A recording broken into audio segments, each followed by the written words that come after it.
Measurement of motivation states for physical activity and sedentary behavior, development and validation of the Crave Scale.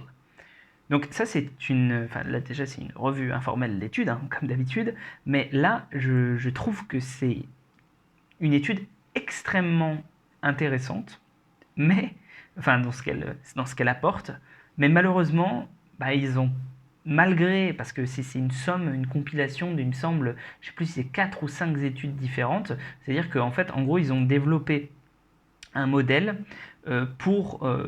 assez simple, hein, c'est un questionnaire pour évaluer si tu as envie de bouger ou de te reposer. Et c'est dommage parce que je trouve qu'ils n'ont pas étudié la chose que je voulais qu'ils étudient, mais je vais revenir là-dessus un peu plus.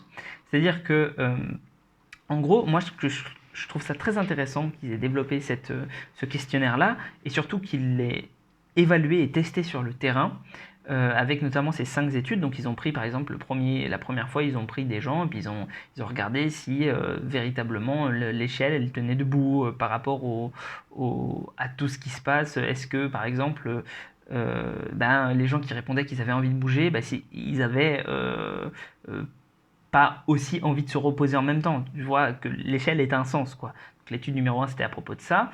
Puis après, ils ont fait d'autres études pour voir si des réplications, etc.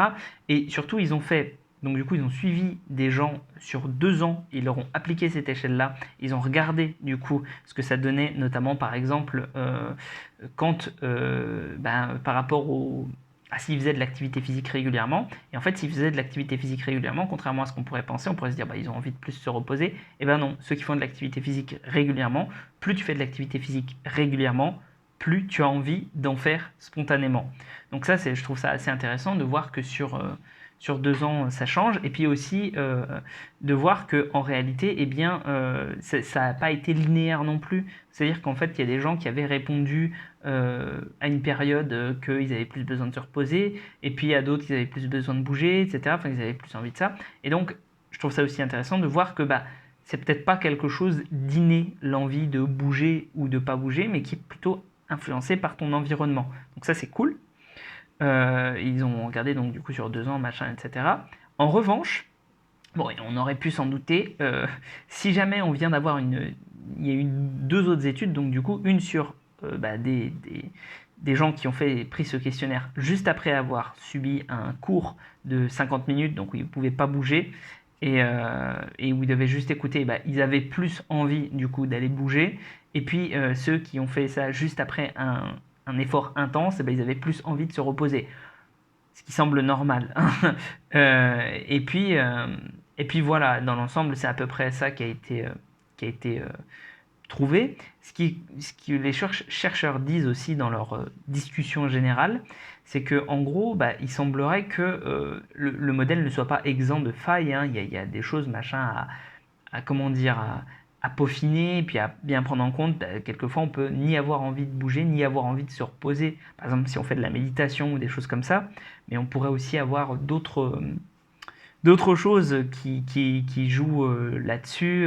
Par exemple, les chercheurs disent que peut-être qu'on pourrait aussi avoir tendance à vouloir rester sédentaire en fait en tant qu'espèce, parce que si on n'a pas de but, c'est-à-dire que peut-être qu'en fait si on a un but, on va avoir plus envie de bouger, mais que naturellement on va plus tendre vers la sédentarité, ce qui pourrait par exemple expliquer l'obésité, etc., etc. Moi, ce que je regrette, parce que je pense qu'ils n'ont pas fait et que je pense qu'ils pourraient avoir plus de sens d'un point de vue pratique, et c'est comme ça que je te recommanderais d'utiliser surtout cette échelle-là, c'est par rapport au NEAT, donc c'est-à-dire le Non-Exercise Activity Thermogenesis.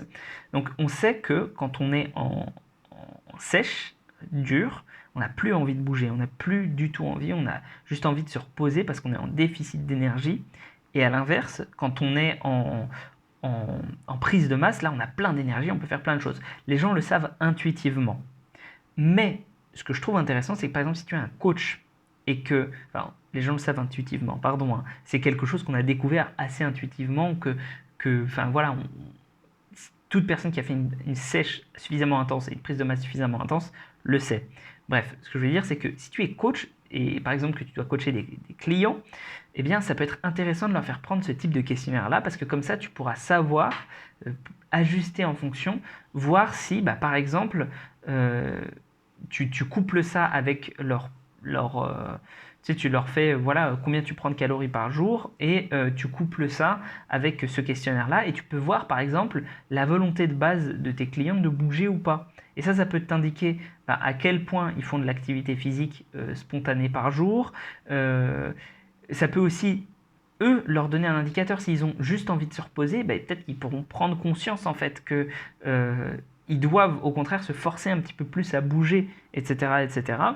Et en fait, ça peut être un outil comme ça pour rendre quelque chose de subjectif, quelque chose qui nous semble à peu près inconscient, relativement plus objectif. Et je pense vraiment que ça peut être un outil à utiliser dans ce contexte-là, d'un point de vue pratique.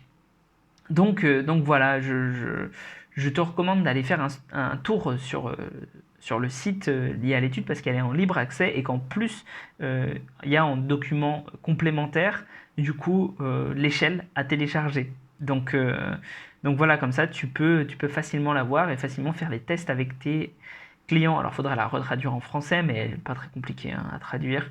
Et puis voilà, je pense que enfin, j'ai hâte de voir d'autres recherches en fait, notamment sur le rayon de l'alimentation en particulier, qui viennent confirmer ou infirmer ces espèces de trouvailles empiriques qu'on a fait depuis un moment. Voilà. Et puis prends soin de toi et on se retrouve pour une prochaine vidéo.